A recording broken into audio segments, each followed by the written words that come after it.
ఇలా జీవితాంతం తృప్తి లేకుండానే బ్రతకాలా అనే ఆలోచన నన్ను తొలిచివేస్తుంది అని నాకు తెలుసు.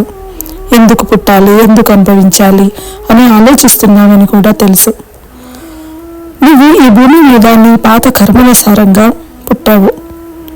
యుద్ధ భూమిలో ప్రవేశించిన అర్జునుడు ఎంత కష్టమైన యుద్ధాన్ని ఎలా జయించి తీరాల్సి వచ్చిందో అలాగే పుట్టినప్పుడు నీ పనులు చేయడం తప్పదు.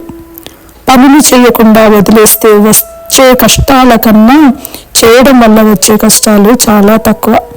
కాబట్టి విను. నీ శక్తి సామర్థ్యాలు ఉన్నంతకాలం నిత్యం శ్రమిస్తూనే ఉండు. నన్ను తలుచుకుంటూ ముందుకు వెళ్ళు. నీకు స్వాంతన కావాల్సినప్పుడు నా మీద ఆధారపడు.